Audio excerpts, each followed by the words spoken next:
കള്ളം പറഞ്ഞ് ജയിക്കുന്നേക്കാൾ സത്യം പറഞ്ഞ് തോൽക്കുന്നതാണ് നല്ലത്. എല്ലാവർക്കും നല്ലൊരു ദിവസം ആശംസിച്ചുകൊണ്ട് മാമ്പഴത്തിന് പുതിയ വീഡിയോയിലേക്ക് സ്വാഗതം.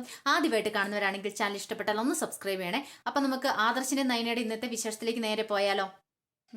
അപ്പൊ എന്താണ് നമ്മുടെ നയനമോൾ അറിഞ്ഞു നവ്യ ഗർഭിണി എന്നുള്ള കാര്യം. ഇതിനി ഇങ്ങനെ വിട്ടുകൊടുത്താൽ പാടില്ല എന്നും പറഞ്ഞുകൊണ്ട് നവ്യയുടെ കൈയും പിടിച്ച് ഓഡിറ്റോറിയത്തിലേക്ക് കയറി നേരെ ചെല്ലുവാണ്. അപ്പോൾ ഓഡിറ്റോറിയത്തിലേക്ക് കയറാനായിട്ട് നമ്മുടെ നവ്യ മടിച്ചിരിക്കുവാണ്. ചേച്ചി എന്തിനാ മടിച്ചിരിക്കുന്നത്, ചേച്ചി ഇങ്ങോട്ട് വാന്ന് പറഞ്ഞുകൊണ്ട് കൈ പിടിച്ചുകൊണ്ട് കയറി ചെല്ലുവാണ്.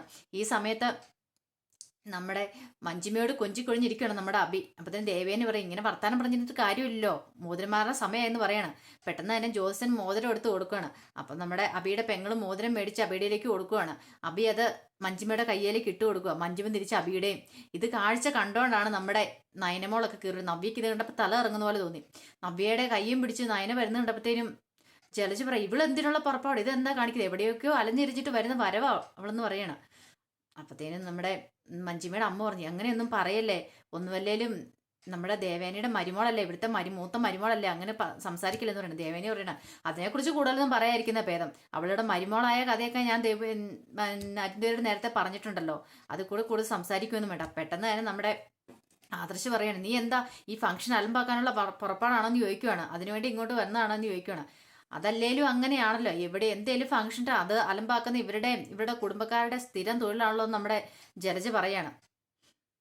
അപ്പത്തേനും നമ്മുടെ നയനമോള് വിട്ടുകൊടുക്കും. നയനമോള് പറയാ, ഞാനല്ല ഓരോന്ന് അലമ്പാക്കുന്ന, നിങ്ങളുടെ മോനെ ഇപ്പം മോതിരം കൈമാറ്റം നടത്തിയില്ലേ, അവനോട് ചോദിച്ചു നോക്ക്, അവനെതെല്ലാം അലമ്പാക്കുന്നതെന്ന് പറയുവാണ്. നീ എന്തൊക്കെയാ പറയണേ. അപ്പൊ അബിയുടെ പെങ്ങള് പറയണേ, വട്ട് അല്ലാതെ വേറെന്നാ, ഇവർക്ക് ഇങ്ങോട്ട് കയറി വരേണ്ട ആവശ്യമല്ല ഉണ്ടായിരുന്നോ, അതും കല്യാണ ദിവസം ഏതോ ഒരുത്തൻ്റെ കൂടെ ഒളിച്ചോടിപ്പോയി ഒരുത്തിനെയും കൂട്ടി ഈ ഫംഗ്ഷൻ അലമ്പാക്കാനായിട്ട് ഇങ്ങ് വന്നേക്കുമെന്ന് പറയുവാണ്.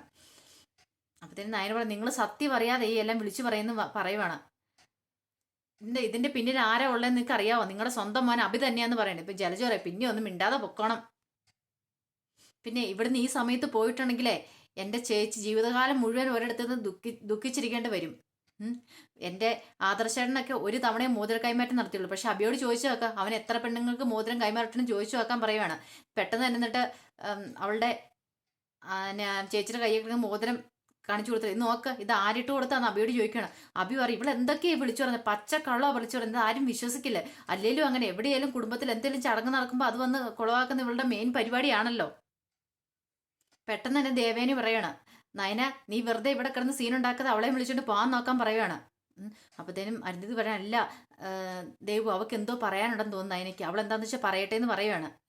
അപ്പത്തേനും അബിയോട് ചോദിക്കണം, നിനക്ക് എൻ്റെ ചേച്ചിനെ അറിയാൻ പാടില്ല എന്ന് ചോദിക്കും. അത്ര സമയം അബി ഒന്നും മിണ്ടാതിരിക്കുവാണ്. അബി മിണ്ടാതിരിപ്പോ നീ എന്നോടൊന്നും മിണ്ടായിരിക്കണമെന്ന് ചോദിക്കുവാണ്. അപ്പത്തേനും അബി എഴുന്നേറ്റ് വന്നിട്ട് പറയാണ്, എനിക്ക് ഇവരെ ഏതാന്ന് പോലും അറിയത്തില്ല. ഇവരുടെ വീട്ടിൽ 3 പെൺമക്കളുണ്ടായിരുന്നു. ഇവരത് പറഞ്ഞിട്ടാണ് ഇങ്ങോട്ട് കയറി വന്നേ അല്ലല്ലോ. അപ്പൊ അതിൽ നിന്ന് തന്നെ നമുക്കൊരു കാര്യം ഉറപ്പിക്കാൻ മേലേ, ഇവർ കള്ളോ പറഞ്ഞതെന്ന്. അപ്പൊ പറയണം, അതെന്താന്ന് നിങ്ങളുടെ അമ്മയ്ക്ക് നന്നായിട്ട് അറിയാം. നിങ്ങളുടെ അമ്മയ്ക്ക് നന്നായിട്ട് അറിയാം. അവർ രണ്ടുപേരും കൂടെ വേറെ ഉണ്ടെന്ന് അവരറിഞ്ഞോണ്ടാ ഞാൻ ഇങ്ങോട്ട് വന്നേന്ന് പറയണം. ഇത് കേട്ടപ്പോഴത്തേനും ജലജയ്ക്ക് അങ്ങോട്ട് ദേഷ്യം വന്നു. ഇവളെല്ലാം വിളിച്ചു പറയുവാണല്ലോ എന്നോർത്തുണ്ട്. എന്നിട്ട് പറഞ്ഞു, ഇവരുടെ അമ്മയ്ക്ക് എല്ലാ പെൺമക്കളെ എല്ലാവരെയും കൊണ്ടും വലിയ സമ്പത്തുള്ള കുടുംബത്തിൽ കെട്ടിക്കണം എന്നായിരുന്നു ആഗ്രഹം.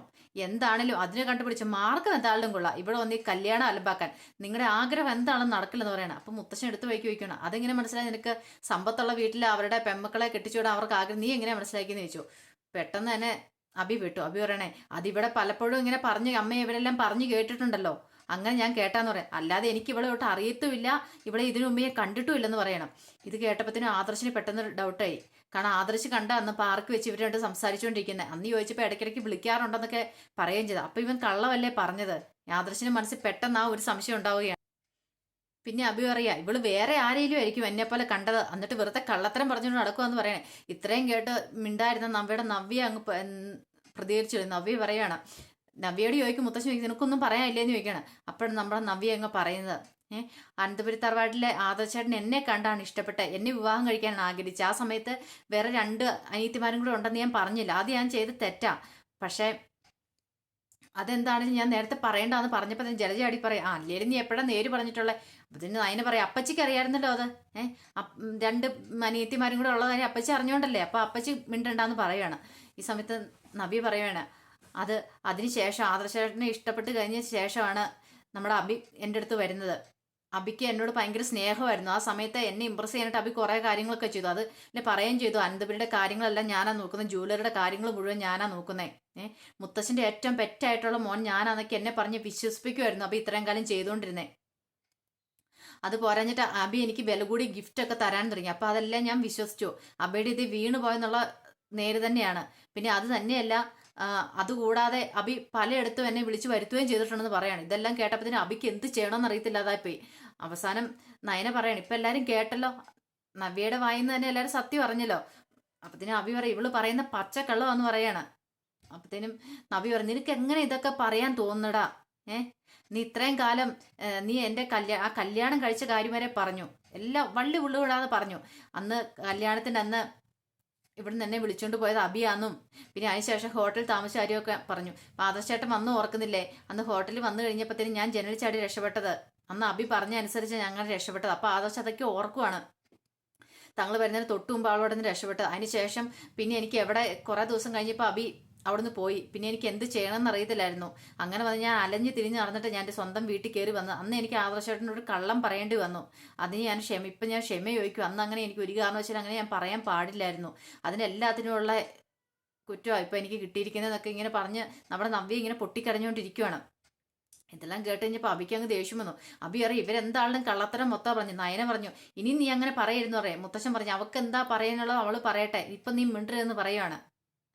അവസാനം നമ്മുടെ അബി താഴേക്ക് ഇറങ്ങിയിട്ട് ചോദിച്ചു, അതെ നിങ്ങൾ ഇത്ര സമയം ഇങ്ങനെ പറയുന്നുണ്ടല്ലോ, നിങ്ങളുടെ വീട്ടുകാർ ശരിയാണോ?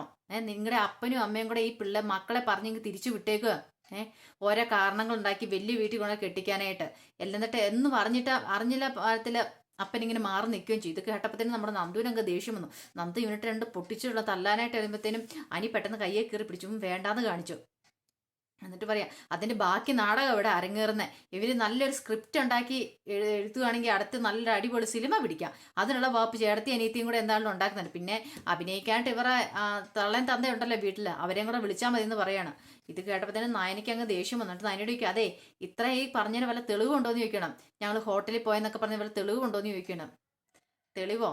നിനക്ക് എന്ത് തെളിവോ വേണ്ടെന്ന് ചോദിക്കണം. അപ്പം അത്ര തെളിവില്ലല്ലേ എന്ന് ആദ്യം നയനോട് ചോദിച്ചു. അപ്പം നയനൊന്നും മിണ്ടുന്നില്ല. എനിക്കറിയാം വെറുതെ പറയുന്നത് എന്നും പറഞ്ഞിട്ട് വലിയ ആളുകൾ വെച്ച്, മഞ്ജുമ നീ ഒന്നും വിശ്വസിക്കരുത്. ഈ കല്യാണം നടന്നാലും കുഴപ്പമില്ല നടന്നില്ലേലും കുഴപ്പമില്ല, നീ ഈ കാര്യങ്ങളൊന്നും വിശ്വസിക്കുക പോലും ചെയ്തേക്കരുത്. ഇവര് വെറുതെ കള്ളത്തരം പറയുന്ന അങ്ങനെയൊക്കെ പറയണം. അപ്പൊ നയന പറയണം, എടാ നീ മഞ്ജുമയുടെ മാത്രമല്ല എത്രയോ പെണ്ണുങ്ങൾ, എൻ്റെ ചേച്ചിയുടെ മാത്രം എത്രയോ പെണ്ണുങ്ങൾ ജീവിതം ഇങ്ങനെ നശിപ്പിച്ചേക്കുന്നു. അതിനെന്താ വല്ല തെളിവുണ്ടോന്ന് ചോദിക്കണം. തെളിവുണ്ടോ കാണിച്ചാലാന്ന് പറയണം. നയന പെട്ടെന്ന് ആദർശിന്റെ ഫോൺ എടുത്തിട്ട് അതിനകത്ത് ഹോട്ടൽ മാനേജർ പറയുന്ന ഓരോ കാര്യങ്ങളും വള്ളി വിടാതെ ഞാൻ കേൾപ്പിച്ചു. ഇത് കേട്ടപ്പോഴത്തേനും ജാനകി എല്ലാവരും അന്തം വിട്ട് കേൾക്കുകയാണ്. പെട്ടെന്ന് അബിക്ക് എന്ത് ചെയ്യണമെന്നല്ല, അബി പെട്ടെന്ന് ചാടി വന്നിട്ട് പറഞ്ഞേ, അതെ ഇതൊക്കെ ചുമ്മാ, ഇതൊക്കെ ഇങ്ങനത്തെ ഒരു തെളിവൊക്കെ ഉണ്ടാക്കാൻ എന്നാ ഈസിയാന്നറിയോ, കുറച്ച് പൈസ കൊടുത്ത് ആരാളും ഇങ്ങനെയൊക്കെ പറയുമെന്ന് പറയണം. അപ്പത്തേനും ആദർശ് ഇങ്ങനെ മനസ്സിൽ ഓർക്കും, അന്ന് അവിടെ പോയപ്പോൾ തെളിവില്ലാന്നൊക്കെ ആ ഹോട്ടൽ മാനേജർ പറഞ്ഞ കാര്യമൊക്കെ. അപ്പൊ ഇതിനകത്ത് എന്തോ കള്ളത്തരമുണ്ടെന്ന് ആദർശന് എന്താണെന്ന് മനസ്സിലായി. ഇത്രയേ ഉള്ളോ ഇതൊക്കെ ഇങ്ങനെ ഉണ്ടാക്കാന്ന് പറഞ്ഞ ഉടനെ നമ്മുടെ നന്ദു പറയാ, അന്നൊരു കാര്യം ചെയ്യാം, ഇതിനേക്കാളും വലിയൊരു തെളിവുണ്ടെന്ന് പറയാം. അപ്പൊ നയനം മിണ്ടായിരിക്കുക, നവ്യോട് പറയാൻ നവ്യം മിണ്ടുന്നില്ല. അപ്പത്തേനും നമ്മുടെ നന്ദു പറയാം, അതെ നവ്യേച്ചിക്ക് പറയാൻ വിഷമമാണ്, ഞാൻ പറയാം. നവ്യേച്ചി പ്രഗ്നന്റ് ആണെന്ന് പറയുവാണ്. ഇത് കേട്ടപ്പോഴത്തേനും എല്ലാവരും തലയിലൊരു ഇടുത്തി വീണല്ലോ. ആദർശൊക്കെ അന്തം വിട്ട് ഞെട്ടിത്തെറിച്ചിരിക്കുക. എന്താണേലും നാളെ അബിക്ക് നല്ല സുഖമാണ്. അബിയുടെ ഇടപാട് തെറ്റും. മുത്തശ്ശന്റെ വകയും ആദർശിന്റെ വകയും എല്ലാവരും അബിനെ എടുത്തിട്ട് കുടയും. മഞ്ജുമ്മയൊക്കെ പൊരിച്ചിട്ടായിരിക്കും നാളെ ഇറങ്ങിപ്പോകുന്നത്. അതിന്റെ ബാക്കി വിശേഷങ്ങൾ നമുക്ക് എന്താണ് വൈകുന്നേരത്തെ പ്രൊമോയിൽ കാണാം. അതുവരേക്കും എല്ലാവർക്കും നല്ലൊരു ദിവസം ആശംസിച്ചുകൊണ്ട് നിർത്തുന്നു. നന്ദി.